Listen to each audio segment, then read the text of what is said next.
안녕하세요. 용산구 지진호계 대피장소라는 주제로 발표를 하게 된 리솔브팀 발표자입니다. 저희 팀의 목차는 주제 선정 배경, 데이터 분석, 데이터 모델링, 결론입니다. 자세한 내용은 뒤쪽에서 설명드리겠습니다. 주제 선정 배경입니다. 자연재해 중 하나인 지진이 발생을 하면 실내 구호소와 옥외 대피소가 가동됩니다. 구호소는 지진으로 인해 주거지가 파손된 사람들을 대상으로 구호를 실시하기 위해 가동되고, 지진옥외 대피소는 지진 발생 초기 및 여진에 의해 발생하는 위험으로부터 대피하기 위해 가동이 됩니다. 지진옥외 대피소는 빠른 시간 내에 대피할 수 있어야 하기 때문에 선정 위치가 중요합니다. 지진이 발생하면 짧은 시간 내에 많은 인구들이 움직이기 때문에 오른쪽 지도와 같이 인구 밀도가 빨간색으로 나타난 서울을 대상으로 잡았습니다. 저희가 대피소가 아닌 지진 옥외 대피소로 지정을 한 이유는 왼쪽의 그래프를 보시면 지진 발생 현황은 점점 늘어나고 있습니다. 그 중에서 3 이상의 지진 현황은 줄어들고 있는 것을 보면 우리나라는 여진이 많이 일어난다는 것을 알 수 있습니다. 따라서 대피소가 아니라 지진 옥외 대피소를 선정하였습니다. 왼쪽의 표를 보시면 서울자치구 25개 중 14개의 구가 수용 비율이 부족하고 용산구는 10위를 차지하고 있습니다. 하지만 오른쪽 사진을 보시면 대통령실이 용산으로 이전이 되면서 용산구 유동인구 수가 더 많이 증가될 것이라고 생각됩니다. 또한 2040 서울 기본계획을 보면 여의도의 공간 부족을 용산구에 의해 지원할 예정이라 적혀있기 때문에 역시나 많은 유동인구, 거주인구가 증가할 추세로 보입니다. 더불어 용산국제업무지구에서 김포공항을 잇는 UAM 테크 설치를 통해 지역을 연결할 예정입니다. 이와 같은 이유로 용산구가 중심 육성지 중 하나로 발전해 나가고 있기 때문에 용산구를 선정하였습니다.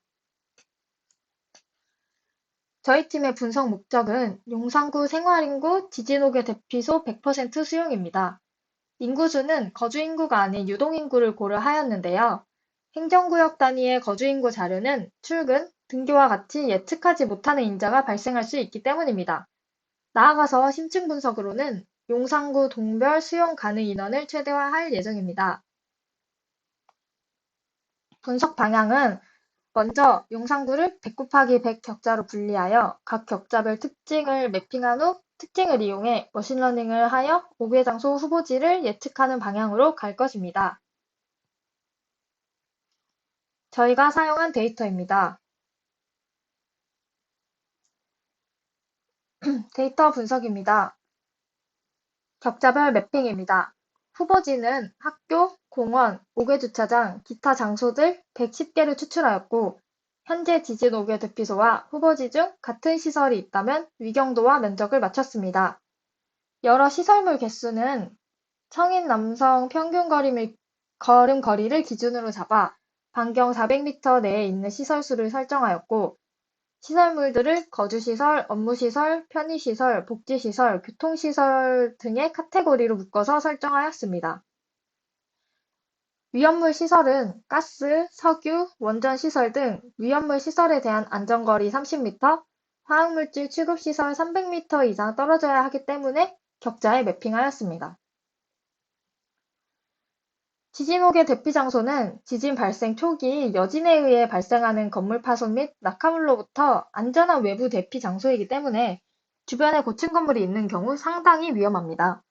따라서 건물 높이 1.5배 내에 속해 있는지 격자 매핑을 하였고, 노후도 역시 같은 이유로 매핑하였습니다.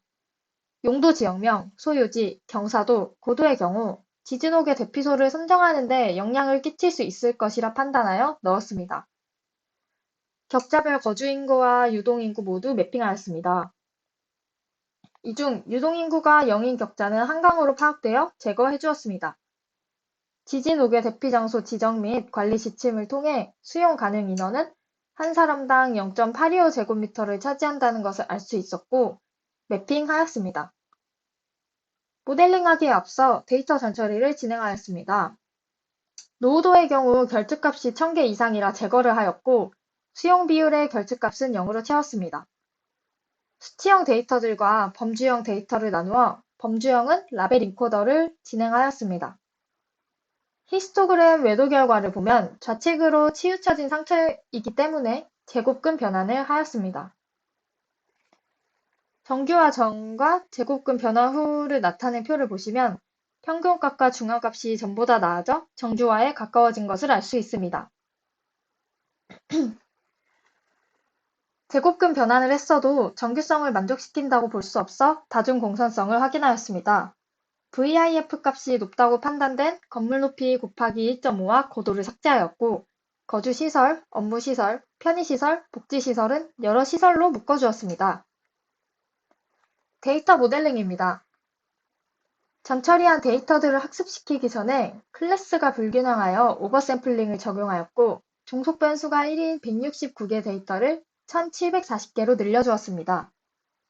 또한 특정 데이터에 과적합되는 것을 방지하기 위해 Stratified K-폴드를 시켰습니다.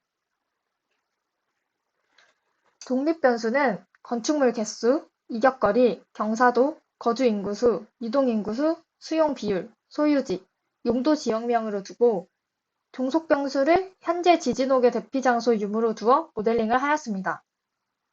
로지스틱 회기 KNN, 나이브 베이즈, 인공신경망, 랜덤 포레스트, 부스트 모델 4개, 스태킹, 각 랜더마이즈 서치 CV를 통해 최적의 파라미터를 찾아 모델링 시켰습니다. 오른쪽 표가 결과입니다. 결과 중 정확도와 F1 스코어가 높은 랜덤 포레스트, 그레디언트, 캣, XG 부스트를 이용해 보팅을 시켰습니다. 오른쪽을 보시면 총 11개의 경우의 수로 모델링을 돌렸습니다. 그 결과 랜덤 포레스트와 그레디언트 부스트를 사용한 모델이 적합하다고 판단이 되었고 그 모델을 이용해 후보지를 예측하였습니다. 후보 격자는 용산군의 학교, 공원, 옥외 주차장, 그리고 광장과 같은 기타 장소들 중 가스시설, 석유시설, 원전시설 등 위험물 시설로부터 30m, 화학물질 취급시설로부터 300m 떨어진 장소, 교정 및 군사시설이 없는 격자를 추출했고 이를 앞서 선정한 최적 모델로 학습을 시켰습니다. 결과로 예측 격자는 총 139개가 나왔고 격자에 해당하는 장소를 추출하니 총 56개가 선정되었습니다. 결론입니다. 예측된 56개의 대피소를 모두 선정할 시 용산구 전체의 인구 대비 수용률은 100% 만족합니다. 하지만 사진을 보시면 파란색으로 나타난 점들이 있는데요. 용문동, 청파동, 이태원 1동, 2동이 100%를 채우지 못한다고 나타나 있습니다.